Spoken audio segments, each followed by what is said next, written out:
सलाम और आदाब साथियों। उम्मीद है कि सब साथी अच्छे होंगे, खैर आफियत से होंगे।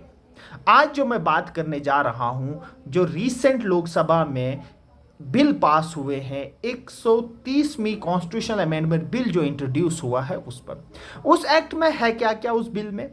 उस बिल में पहली ये चीज़ है कि अगर कोई मिनिस्टर, चाहे प्राइम मिनिस्टर हो, चाहे चीफ मिनिस्टर हो, चाहे कोई भी मिनिस्टर हो, अगर उस मिनिस्टर पर चार्जेस लगते हैं और वो कस्टडी में रहता है, चाहे वो ईडी के रहे, चाहे पुलिस के रहे, चाहे सीबीआई के रहे, और 30 दिन के बाद जो 31वां दिन होगा, प्राइम मिनिस्टर लिखेगा प्रेसिडेंट को कि इसको हटा दो, इसकी मिनिस्ट्री से हटा दो, या गवर्नर को, चीफ मिनिस्टर गवर्नर को लिखेगा इसको इसकी चेयर से हटा लो। अगर नहीं लिखते हैं, 31वें दिन के जो 32वां दिन आएगा, ऑटोमेटिकली उसकी मिनिस्ट्री सीज होगी। और इसका बैकग्राउंड क्या है उस पर मैं बात करने जा रहा हूं। पॉलिटिक्स में आ रहे थे उन गुंडे मवाली लोगों को रोकना बहुत जरूरी है। जब यह अमेंडमेंट बिल पार्लियामेंट में आया तो इसके साथ दो चीजें अमेंड होंगी। एक, इंडियन कॉन्स्टिट्यूशन का आर्टिकल 75, इंडियन कॉन्स्टिट्यूशन का आर्टिकल 164, इंडियन कॉन्स्टिट्यूशन का आर्टिकल 239AA। क्यों? क्योंकि अगर आर्टिकल 75 देखें तो वो बात करता है यूनियन गवर्नमेंट की, आर्टिकल 164 देखेंगे वो बात करता है स्टेट गवर्नमेंट्स की, और आर्टिकल 239 ए की सब क्लॉज ए की बात की जाए तो वो बात करते हैं यूनियन टेरिटरी की। दैट मीन्स कि ये law centre, state, union territory में हर जगह पर अप्लाई होंगे। और ये होंगे क्यों? क्योंकि 2024 के इलेक्शन में एक रिपोर्ट आई, एक ऑर्गेनाइजेशन है एसोसिएशन फॉर डेमोक्रेटिक रिफॉर्म, एक ऑर्गेनाइजेशन है। उस रिफॉर्म में यह कहा गया, उस एसोसिएशन ने यह फाइंडिंग की कि 14% एमपीज, जिनकी तादाद लगभग 251 एमपीज ऐसे हैं जो रनिंग हमारी लोकसभा है उसमें, जिन पर क्रिमिनल पेंडिंग केसेस हैं, जिनमें क्रिमिनल केसेस उन पर पेंडिंग है, जिसमें 31 एमपी ऐसे हैं, 31% एमपीज ऐसे हैं, लगभग उनकी तादाद 170 के एमपी है, जिसमें सीरियस चार्ज उन पर हैं, रेप के चार्ज हैं, मर्डर के चार्ज हैं और बहुत सीरियस चार्जेस हैं।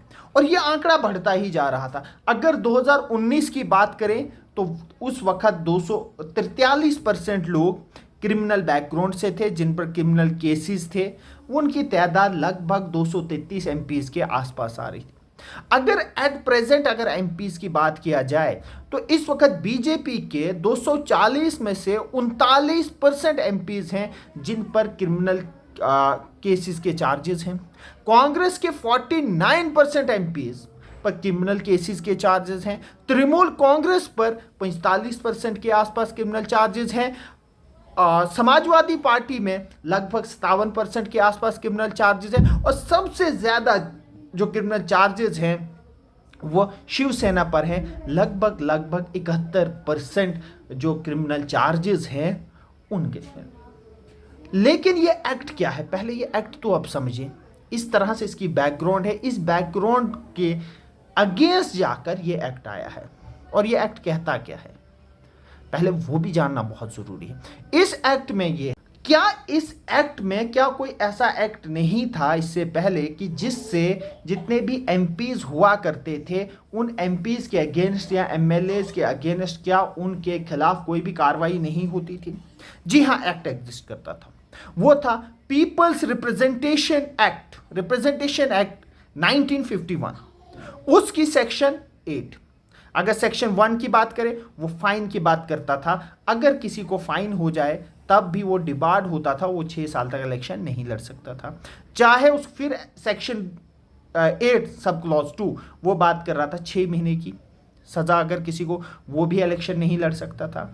उसके बाद सेक्शन 8 सब क्लॉज 3 की बात कर रहे हैं, वो 2 साल से ज्यादा अगर किसी भी एमपी को सजा होती थी तो वो जिस दिन वो जेल से बाहर होता था, जिस दिन वो जेल से रिलीज होता, उसके बाद वो 6 साल तक इलेक्शन नहीं लड़ता। अब ये लॉज लाने क्यों है?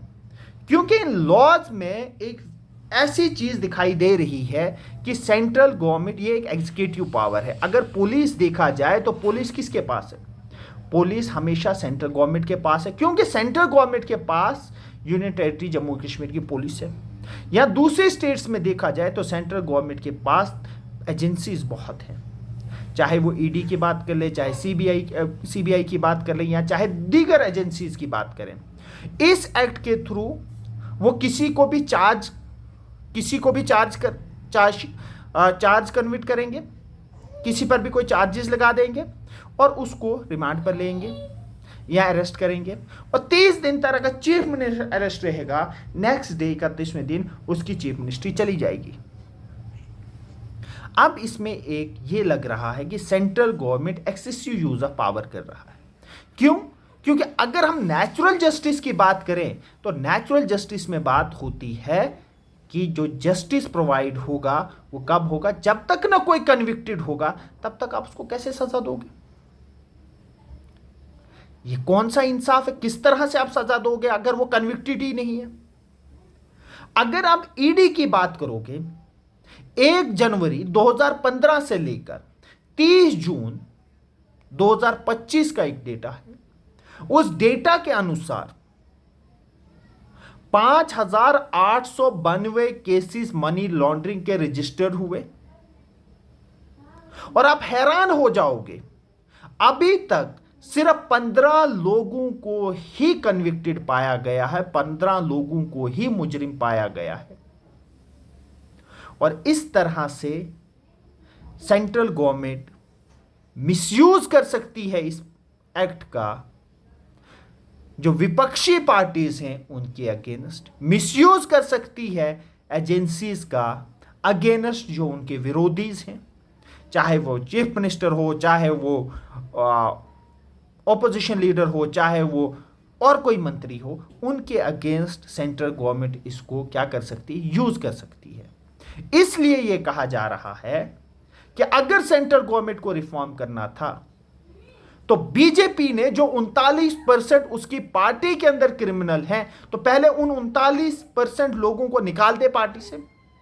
अगर आप ऐसी पॉलिटिक्स चाहते हो कि जिस पार्टी पॉलिटिक्स में क्रिमिनलाइजेशन ना हो, तो आपके पास जो 39% एमपी हैं, उन 39% एमपीज को जरा आप बाहर निकाल लिए पार्टी से। क्यों आपने उन 39% एमपीज को टिकट दिया?